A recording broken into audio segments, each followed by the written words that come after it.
ജമാഅത്തെ ഇസ്ലാമി എന്ന പേര് മലയാളത്തിൽ നമുക്കതിന് ഇസ്ലാമിൻ്റെ സംഘം എന്ന് പരിഭാഷപ്പെടുത്താം. ഉറുദുവിലാണ് ആ പേരുള്ളത്. ഇന്ത്യ രാജ്യം ഒരുപാട് ഭാഷകളുള്ള ഒരു സംസ്ഥാനമാണ്.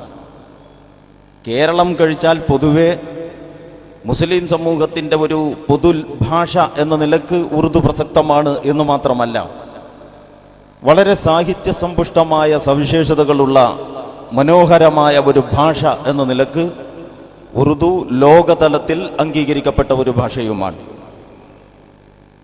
എന്തിനധികം പറയണം, രാഷ്ട്രീയത്തിൽ നിത്യേന പ്രയോഗിച്ച് മലയാളീകരിച്ചു കഴിഞ്ഞു എന്ന് നമ്മൾ കരുതുന്ന ഇൻഖിലാബ് സിന്ദാബാദ് സിന്ദാബാദ് എന്ന് പറയുന്നത് അറബിയും ഉറുദുവും ചേർന്നിട്ടുള്ള ഒരു മുദ്രാവാക്യമാണ്.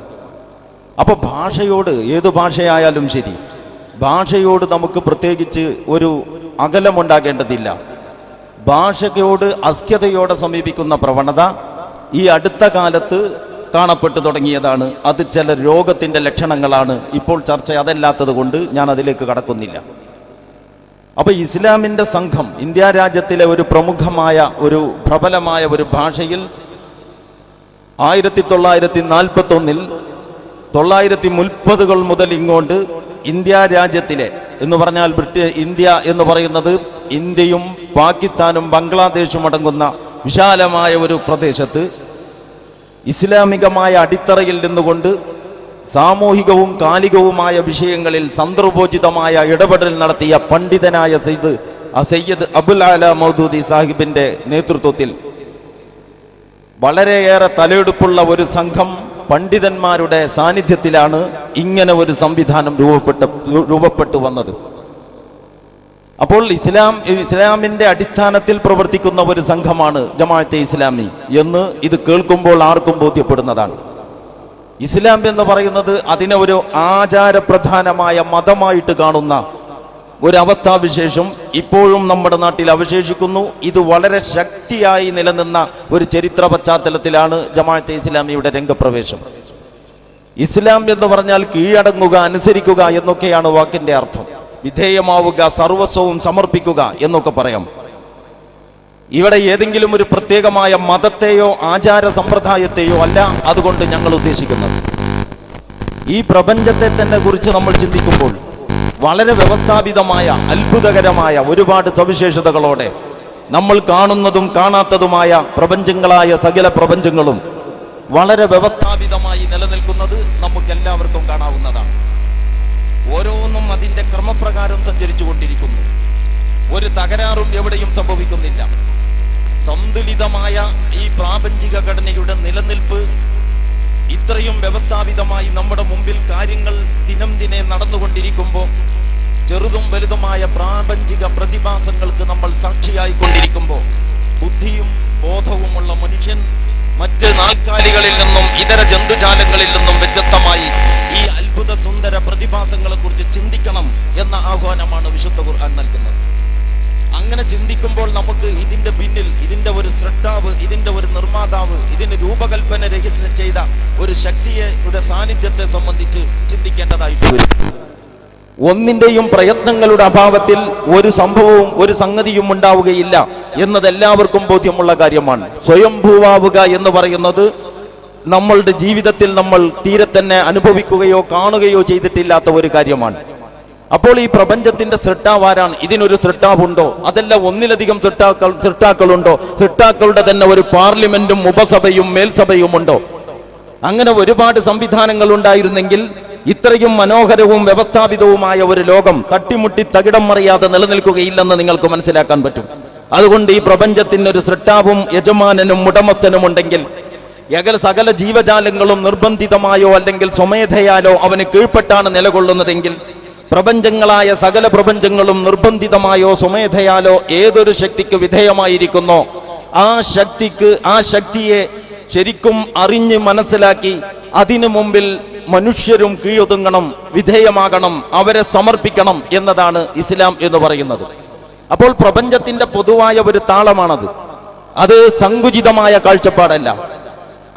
അത് ഭൂമിയിൽ മനുഷ്യൻ എങ്ങനെ ജീവിക്കണം എന്ന ചോദ്യത്തിന് ദൈവം തമ്പുരാൻ നൽകിയിട്ടുള്ള മറുപടിയാണത്. മനുഷ്യന് വേണമെങ്കിൽ ഇച്ഛക്ക് തന്നിഷ്ടത്തിന് വിധേയമായി ജീവിക്കാം. ഞാനൊരു ദൈവത്തിനും വിധേയമല്ല, ഒരു മതവും എന്നോട് കൽപ്പിക്കേണ്ടതില്ല, ഒരു ഗ്രന്ഥവും എനിക്ക് ബാധകമല്ല, ഒരു നിയമവ്യവസ്ഥക്കും ഞാൻ വിധേയനല്ല, ഒരു പള്ളിയോടും എനിക്ക് പ്രതിബദ്ധതയില്ല, ഒരു ശക്തിയും എന്നെ ഭരിക്കേണ്ടതില്ല എന്ന് പ്രഖ്യാപിക്കാം. കേൾക്കുന്ന മാത്രയിൽ നമുക്ക് തോന്നിപ്പോകും ഇതാണല്ലോ വളരെ വിശാലമായ സ്വാതന്ത്ര്യമെന്ന്. പക്ഷേ ലേശം ഗൗരവത്തിൽ നിങ്ങൾ ആഴത്തിൽ സമാധാനപൂർവ്വം ചിന്തിച്ചാൽ നിങ്ങൾക്ക് മനസ്സിലാക്കാൻ കഴിയും, ഒരാൾ എത്ര കണ്ട് സ്വതന്ത്രനാകുന്നുവോ അത്ര കണ്ട് അയാൾക്ക് തന്നെ അടിമപ്പെടുകയാണ്. ഒരാൾ എത്ര കണ്ട് നിയമവ്യവസ്ഥകൾക്കും നിബന്ധനകൾക്കും അതിൽ നിന്നൊക്കെ പുറത്തു ചാടി സർവതന്ത്ര സ്വതന്ത്രനാകാൻ തീരുമാനിക്കുന്നുവോ അയാൾ ദേഹേച്ഛക്ക് സ്വന്തം ഇച്ഛക്ക് തന്നെ അടിമപ്പെടുക എന്നതാണ് സംഭവിക്കുന്നത്. അതുകൊണ്ട് ഒരു മനുഷ്യൻ, സ്വതന്ത്രനായ ഒരു മനുഷ്യൻ, അഭിമാന ബോധമുള്ള ഒരു മനുഷ്യൻ, സ്വാതന്ത്ര്യ താല്പര്യമുള്ള ഒരു മനുഷ്യന് ഇവിടെ എന്തിനെങ്കിലും ഒന്നിന് വഴിപ്പെടാൻ, കീഴൊതുങ്ങാൻ അവൻ ബാധ്യസ്ഥനാണെങ്കിൽ പ്രപഞ്ചനാഥന് വഴിപ്പെട്ട് ജീവിക്കലാണ് ഏറ്റവും വലിയ അന്തസ് എന്നാണ് ദൈവിക പ്രവാചകന്മാർ, പ്രബോധകന്മാർ, അപ്പോസ്തലന്മാർ, സുവിശേഷകന്മാർ, ഋഷിമാർ, മുനിമാർ ഇവരൊക്കെയും കാലാകാലങ്ങളിലൂടെ മാനവ സമൂഹത്തെ ഉണർത്തി വന്നിട്ടുള്ളത്. അവരുടെ മുഴുവൻ അധ്യാപനങ്ങളുടെയും സാരാംശത്തെയാണ് വിശുദ്ധ ഖുർആൻ നമ്മുടെ മുമ്പിൽ അവതരിപ്പിക്കുന്നത്. അതുകൊണ്ട് എല്ലാ മനുഷ്യരും മനുഷ്യരെ നിങ്ങളെ സൃഷ്ടിച്ച നാഥന് വഴിപ്പെട്ട് നിങ്ങൾ ജീവിക്കുക. അതാണ് നിങ്ങളുടെ ഇഹപര രക്ഷയുടെ വഴി എന്നതാണ് ദൈവികമായ സന്ദേശം. ഇസ്ലാം എന്ന് പറയുന്നത് പ്രപഞ്ചത്തിന്റെ നാഥന് വഴിപ്പെട്ട് ജീവിക്കുക എന്ന ആ വ്യവസ്ഥിതിയുടെ പേരാണ്. അതുകൊണ്ട് തന്നെ ആ വഴിപ്പെടൽ, ആ കീഴൊതുങ്ങൽ അത് ആരാധനാപരമായ ജീവിതത്തിൽ മാത്രം മതി. ഓരോരുത്തരും ഒറ്റക്കായിരിക്കുമ്പോൾ പ്രാർത്ഥനാ മുറിയിൽ ദൈവത്തിന്റെ അടിമയായിരിക്കുകയും എല്ലാവരും കൂടി സംഘടിക്കുന്ന പൊതുജീവിതത്തിൽ ദൈവത്തിന്റെ മേൽ ഉടമസ്ഥതാവകാശവും ദൈവത്തിന് അതിർവരമ്പുകൾ നിശ്ചയിക്കുന്നിടത്തോളം വരെ എത്തുകയും ചെയ്യുന്ന പ്രവണത ബുദ്ധിക്കും യുക്തിക്കും മതപ്രമാണങ്ങൾക്കും യോജിക്കുന്നതല്ല. അതുകൊണ്ട് മനുഷ്യൻ അയാൾ ഒറ്റക്കായിരിക്കുമ്പോഴും, അയാൾ സ്വകാര്യ ജീവിതത്തിലായിരിക്കുമ്പോഴും, അയാൾ പൊതുജീവിതത്തിലായിരിക്കുമ്പോഴും, അയാൾ ഭരണാധികാരിയായിരിക്കുമ്പോഴും, അയാൾ ഭരണീയനായിരിക്കുമ്പോഴും, അയാൾ കലയും സാഹിത്യവും സാംസ്കാരികവുമായ വിവിധ മേഖലകളിൽ പ്രവർത്തിച്ചു കൊണ്ടിരിക്കുമ്പോഴൊക്കെയും ദൈവത്തിന്റെ അടിമയാണ് ഞാൻ എന്ന ബോധത്തോടെ നിലകൊള്ളണം. ഇതാണ് പ്രവാചകന്മാർ മനുഷ്യരോട് പറഞ്ഞിട്ടുള്ളത്. ഈ സമഗ്രമായ നിയമസംഹിതയെ പാശ്ചാത്യൻ വ്യവസ്ഥകൾക്കും സിദ്ധാന്തങ്ങൾക്കും അനുസൃതമായി വെട്ടിച്ചുരുക്കി മതം പൂജാ പരിപാടികളിൽ പരിമിതപ്പെട്ട ഒരു കാലഘട്ടത്തിൽ പ്രവാചകന്മാരുടെ പ്രബോധന പ്രസ്ഥാനങ്ങളുടെ ചുവട് പിടിച്ചുകൊണ്ട് ആ ധാരയിലേക്ക് മതസമൂഹത്തെ ഉയർത്തിക്കൊണ്ടുവരാൻ സയ്യിദ് അബുൽ ആല മൗദൂദി അവർ നടത്തിയ പരിഷ്കരണ പ്രവർത്തനങ്ങളുടെ ഫലമാണ് ഇന്ത്യൻ ജമാഅത്തെ ഇസ്ലാമി എന്ന് ഞാൻ ഇവിടെ ചൂണ്ടിക്കാണിക്കുകയാണ്. അപ്പൊ സമഗ്രതയാണ് ജമാഅത്തെ ഇസ്ലാമി, സമഗ്രമായ ഒരു ഇസ്ലാമിനെ കുറിച്ചാണ് ജമാഅത്തെ ഇസ്ലാമി പറയുന്നത്. സ്വകാര്യ ജീവിതത്തിൽ മതം അനുഷ്ഠിക്കുന്നതിനെ സംബന്ധിച്ചല്ല. മതം എന്ന് പറയുന്നത് കുറെ മൂല്യങ്ങളുടെ സമാഹാരമാണ് എന്നാണ് ഞങ്ങൾ മനസ്സിലാക്കുന്നത്. മതം എന്ന് പറയുന്നത് കുറെ മൂല്യങ്ങളുടെ സമാഹാരമാണെങ്കിൽ ഈ മൂല്യങ്ങൾ ഏറ്റവും പ്രസക്തമാകുന്നത് സാമൂഹ്യ ജീവിതത്തിലാണ്, ഒരാൾ അയാളുടെ റൂമിൽ ഒറ്റയ്ക്കിരിക്കുമ്പോഴല്ല. അതുകൊണ്ട് മതം സ്വകാര്യ ജീവിതത്തിൽ പാലിച്ചാൽ മതി, പൊതുജീവിതത്തിലേക്ക് കടക്കേണ്ട എന്ന് പറയുന്നതിന്റെ താല്പര്യം എന്താണെന്ന് ഞങ്ങൾക്ക് മനസ്സിലായിട്ടില്ല. നമ്മുടെ രാജ്യത്തിന്റെ രാഷ്ട്രപിതാവ് ഗാന്ധിജിയാണ്. ഗാന്ധിജി അദ്ദേഹത്തിന്റെ സത്യാന്വേഷണ പരീക്ഷണങ്ങളിൽ പറയുന്നുണ്ട്, ഞാൻ രാഷ്ട്രീയത്തിൽ ഇടപെട്ടുകൊണ്ട് നടത്തിയിട്ടുള്ള സമരങ്ങളും പ്രക്ഷോഭങ്ങളുമെല്ലാം ഈശ്വര സാക്ഷാത്കാരത്തിന് വേണ്ടിയുള്ള എന്റെ പ്രയത്നങ്ങളുടെ ഭാഗമായിരുന്നു എന്ന്. അതുകൊണ്ട് ഇന്ത്യയെ സംബന്ധിച്ചിടത്തോളം ജമാഅത്തെ ഇസ്ലാമിയുടെ ഈ നിലപാട് അവരെ ആരെയെങ്കിലും അത്ഭുതപ്പെടുത്തുകയോ ആശ്ചര്യഭരിതരാക്കുകയോ ആശങ്ക ജനിപ്പിക്കുകയോ ചെയ്യുകയില്ല. ഇത് ഇന്ത്യ രാജ്യത്തിന് വളരെയധികം സുപരിചിതമായ ഒരു ദർശനവും ഒരു കാഴ്ചപ്പാടുമാണ് എന്ന് ജമാഅത്തെ ഇസ്ലാമി മനസ്സിലാക്കുന്നു. മതത്തിന്റെ പരിശുദ്ധമായ മൂല്യങ്ങളെ വില കുറഞ്ഞ താൽക്കാലിക രാഷ്ട്രീയ ലാഭങ്ങൾക്ക് വേണ്ടി ദുരുപയോഗപ്പെടുത്തുന്നതിനെ പറ്റിയല്ല മതമൂല്യങ്ങൾ പൊതുജീവിതത്തിലേക്ക് വരണം എന്ന് പറയുന്നത്. പൊതുജീവിതത്തിന്റെ ഇരുളടഞ്ഞ ഇടനാഴികകളിൽ മതത്തിന്റെ സനാതന മൂല്യങ്ങൾ കൊണ്ട് പ്രകാശിതമാക്കാതെ മനുഷ്യ ജീവിതം ഒരിക്കലും തന്നെ ശാന്തതയുള്ളതോ അതുപോലെ തന്നെ സമാധാനമുള്ളതോ അതുപോലെ തന്നെ വിമോചനം സാധ്യമാകുന്നതോ ആവുകയില്ല എന്നാണ് ജമാഅത്തെ ഇസ്ലാമി മനസ്സിലാക്കുന്നത്. അതുകൊണ്ട് ഇസ്ലാമിനെ സന്തുലിതവും സമഗ്രവുമായ ദൈവിക ദർശനത്തിന്റെ അടിസ്ഥാനത്തിൽ വ്യക്തിയെയും കുടുംബത്തെയും സമൂഹത്തെയും രാഷ്ട്രത്തെയും ജനാധിപത്യപരമായ പ്രകാശനത്തിന്റെ വഴികളിലൂടെ വ്യവസ്ഥാപിതമായി മാറ്റിപ്പണിയാനുള്ള പ്രവർത്തനങ്ങളിൽ ഏർപ്പെട്ടിരിക്കുന്ന പ്രവാചകന്മാരുടെ വഴിയിൽ സഞ്ചരിച്ചു കൊണ്ടിരിക്കുന്ന ഒരു പ്രസ്ഥാനമാണ് ജമാഅത്തെ ഇസ്ലാമി എന്ന് പറയുന്നത്. ഞാൻ ആ വശത്തെക്കുറിച്ച് അതിലേറെ വിസ്തരിക്കുവാൻ ഈ സമയം ഉപയോഗപ്പെടുത്തുന്നില്ല, അത് സാധ്യവുമല്ല. അപ്പൊ ഈ ഒരു അടിത്തറയിൽ സമഗ്രവും സന്തുലിതവുമായ ഇസ്ലാമിക ദൈവിക ദർശനത്തിന്റെ അടിസ്ഥാനത്തിൽ പ്രവർത്തിച്ചുകൊണ്ടിരിക്കുന്ന ഒരു പ്രസ്ഥാനമാണ് ജമാഅത്തെ ഇസ്ലാമി. ഞാൻ നേരത്തെ പറഞ്ഞു, ദൈവികമായ കുറെ മൂല്യങ്ങളുണ്ട്. ഈ മൂല്യങ്ങളെ കുറിച്ച് വിശുദ്ധ ഖുർആൻ നടത്തിയിട്ടുള്ള പ്രയോഗം വളരെയേറെ ശ്രദ്ധേയമായ പ്രയോഗമാണ്. മഅറൂഫ് എന്ന് ഖുർആനിൽ ഒരു പ്രയോഗമുണ്ട്. കുൻതും ഖൈറ ഉമ്മത്തിൻ ഉഖ്രിജത് ലിന്നാസ്, മുസ്ലിം സമൂഹത്തെ എന്ന് പറഞ്ഞാൽ പ്രവാചകൻ മുഹമ്മദ് നബി സല്ലല്ലാഹു അലൈഹി വസല്ലമയുടെ ജനതയെ വിശുദ്ധ ഖുർആൻ അങ്ങനെ വിശേഷിപ്പിക്കുകയാണ്. നിങ്ങൾ ഇന്ന് ഒരു നല്ല ഉത്തമ സമൂഹമായി തീർന്നിരിക്കുന്നു. ഉഖ്രിജത് ലിന്നാസ്, നിങ്ങൾ ജനങ്ങൾക്ക് മുമ്പിൽ നായകത്വം ഏൽപ്പിക്കപ്പെട്ട് ജനങ്ങൾക്ക് വേണ്ടി നിയുക്തരായവരാണ്. നിങ്ങൾ തന്നെ ഒരു സമുദായമായി, നിങ്ങൾക്ക് സ്വന്തമായി ഒരു കളറുണ്ടായി, നിങ്ങൾ നിങ്ങൾക്കായി കോഡുകൾ ആവിഷ്കരിച്ച്, നിങ്ങൾ നിങ്ങളുടെ മാത്രം ഭാഷയിൽ സംസാരിച്ച് നിങ്ങളിലേക്ക് ചുരുങ്ങാതെ ജനങ്ങൾക്ക് വേണ്ടി നിലകൊള്ളേണ്ടവരാണ് എന്ന് വിശുദ്ധ ഖുർആൻ ആഹ്വാനം ചെയ്യുന്നു. അങ്ങനെ നിലകൊള്ളുമ്പോൾ നിങ്ങളുടെ ദൗത്യം എന്താണ്? തഅ്മുറൂന ബിൽ മഅറൂഫ് വതൻഹൗന അനിൽ മുൻകർ വതുഅ്മിനൂന ബില്ലാഹ്. ഈ പ്രയോഗത്തെ കുറിച്ച് നിങ്ങൾ ചിന്തിക്കണം എന്ന് ഞാൻ ഇവിടെ ആവശ്യപ്പെടുകയാണ്. എന്ന് പറഞ്ഞാൽ തഅ്മുറൂന ബിൽ മഅറൂഫ്, നിങ്ങൾ മഅറൂഫ് എന്ന് പറയുന്ന സുപരിചിതമായവ എന്ന് ഞാൻ അതിനെ പരിഭാഷപ്പെടുത്താൻ ഉദ്ദേശിക്കുകയാണ്. സുപരിചിതമായവ എന്നോ അറിയപ്പെട്ടവ എന്നോ പറയാം. എന്താണ് ഈ സുപരിചിതമായവ?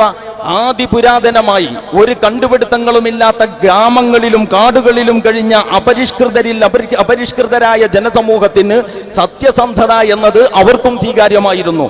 ഏറ്റവും പുരോഗമിച്ച ഇന്നത്തെ ഈ കാലത്തും സത്യസന്ധത കിട്ടാക്കനിയാണെങ്കിലും ആളുകൾക്കത് അനുഭവപ്പെടുമ്പോൾ സന്തോഷമാണ്.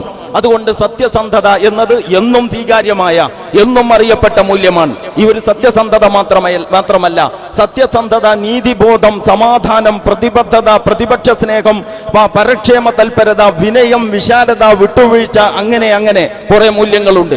ആദിപുരാതനങ്ങളായി സകല വേദങ്ങളും മതദർശനങ്ങളും മനുഷ്യ സമൂഹത്തോട് ഉദ്ഘോഷിച്ച ഈ മൂല്യങ്ങൾ എല്ലാ കാലഘട്ടത്തിലും മനുഷ്യർക്ക് സുപരിചിതങ്ങളായിരുന്നു എന്നാണ് ചരിത്രം നമ്മോട് പറയുന്നത്.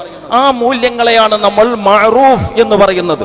പിന്നെ ചതി, വഞ്ചന, ഏഷണി, മോഷണം, അഹന്ത, പക, വിദ്വേഷം, പരദൂഷണം, ധൂർത്ത്, ദുർവ്യയം, അങ്ങനെ കുറെ കാര്യങ്ങളെ കാണാം.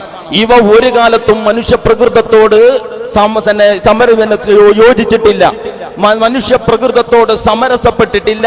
മനുഷ്യർ എന്നും അതിനോട് സമരത്തിലേ ഏർപ്പെട്ടിട്ടുള്ളൂ. അപ്പം മനുഷ്യ ചരിത്രത്തിൽ ഒരിക്കലും തന്നെ മനുഷ്യരോട് സമരസപ്പെട്ടിട്ടില്ലാത്ത, മാനവ സമൂഹം എന്നും സമരത്തിലേർപ്പെട്ടിട്ടുള്ള ഈ ദുസ്വഭാവങ്ങളെയാണ് വിശുദ്ധ ഖുർആൻ മുങ്കർ അഥവാ മനുഷ്യ പ്രകൃതിക്ക് അപരിചിതമായവ എന്ന് പറഞ്ഞിട്ടുള്ളത്. ജമാഅത്തെ ഇസ്ലാമി എന്ന പ്രസ്ഥാനം ഈ മഅറൂഫ് എന്ന് പറയുന്ന സുപരിചിതങ്ങളായ മൂല്യങ്ങളുടെ അടിസ്ഥാനത്തിൽ ഈ അപരിചിതങ്ങളായ മനുഷ്യ പ്രകൃതിക്ക് അപരിചിതങ്ങളായ മൂല്യങ്ങൾക്ക് മേൽക്കൈ കിട്ടുന്ന സ്ഥിതിവിശേഷത്തിൽ നിന്ന് രാജ്യത്തെയും ജനതകളെയും രക്ഷിക്കുന്നതിന് വേണ്ടിയുള്ള പ്രയത്നത്തിലാണ് ഏർപ്പെട്ടിട്ടുള്ളത് എന്ന് പറയാം. അപ്പം മഅറൂഫുകളുടെ അടിസ്ഥാനത്തിൽ മാനവ സമൂഹത്തിന് ആദിപുരാതനമായി സുപരിചിതമായ മൂല്യങ്ങളുടെ അടിസ്ഥാനത്തിൽ ഈ രാഷ്ട്രത്തിന്റെ, വ്യക്തികളുടെ, കുടുംബങ്ങളുടെ, സമൂഹത്തിന്റെ ഒരു പുനഃസംവിധാനം മാത്രമാണ് നമ്മൾ ഇന്ന് അഭിമുഖീകരിക്കുന്ന സകല പ്രതിസന്ധികൾക്കുമുള്ള ശാശ്വതമായ പരിഹാരം എന്നാണ് ജമാഅത്തെ ഇസ്ലാമിയുടെ അഭിപ്രായം. ഇതിനൊരു ധാർമ്മിക വിപ്ലവം എന്ന് പറയാം. ഇത് ഏതെങ്കിലും മേഖലയിൽ പരിമിതമല്ല, ജീവിതത്തോളം വിശാലമായ ഒരു വലിയ പരിവർത്തനമാണ്. ഈ പരിവർത്തനത്തിന്റെ ഞങ്ങളുടെ അന്തിമവും ആധികാരികവുമായ മാതൃക പ്രവാചകൻ മുഹമ്മദ് നബി തന്റെ സമൂഹത്തിൽ നടത്തിയിട്ടുള്ള പരിഷ്കരണമാണ്. അപ്പൊ ഈ നേരത്തെ ഞാൻ പറഞ്ഞ ആദർശത്തിന്റെ അടിസ്ഥാനത്തിൽ ഈ ധാർമ്മിക വിപ്ലവത്തിന് വേണ്ടി നിലകൊള്ളുന്ന ജമാഅത്തെ ഇസ്ലാമി എന്ന പ്രസ്ഥാനം മനുഷ്യന്റെ ജീവൽ പ്രശ്നങ്ങളിൽ സജീവമായി ഇടപെട്ടുകൊണ്ടുപോകുന്ന പ്രസ്ഥാനമാണ്. അങ്ങനെ ഇടപെടുന്നത് ഞങ്ങളുടെ ഒരു രാഷ്ട്രീയ അജണ്ടയുടെ ഭാഗമല്ല, വിശുദ്ധ ഖുർആനിന്റെ അധ്യാപനത്തിന്റെ അടിത്തറയിലാണ് എന്ന് ഞാൻ ഇവിടെ ചൂണ്ടിക്കാണിക്കുകയാണ്. ലിഇലാഫി ഖുറൈശ് ഇലാഫിഹിം റിഹ്ലത്തശ് ശിതാഇ വസൈഫ് എന്ന് തുടങ്ങുന്ന സൂറത്ത് ഖുറൈശ് എന്ന് പറയുന്ന ഒരു അധ്യായം വിശുദ്ധ ഖുർആനിലുണ്ട്. ആ അധ്യായത്തിൽ അല്ലാഹു സുബ്ഹാനഹു വ തആല പറയുന്നു, അതുകൊണ്ട് അവർ ഈ ഭവനത്തിന്റെ നാഥന് വണങ്ങി വഴങ്ങി വിധേയമായി ജീവിച്ചു കൊള്ളട്ടെ. ഏത് നാഥന്? എങ്ങനത്തെ നാഥൻ?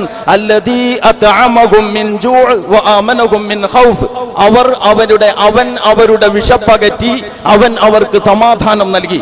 അതുകൊണ്ട് മനസമാധാനം മതത്തിന്റെ വിഷയവും അപ്പത്തിന്റെ പ്രശ്നം രാഷ്ട്രീയക്കാരന്റെ പ്രശ്നവും എന്ന വിഭജനം വിശുദ്ധ ഖുർആനിന് അന്യമാണ് എന്നാണ് ജമാഅത്തെ ഇസ്ലാമിയുടെ അഭിപ്രായം.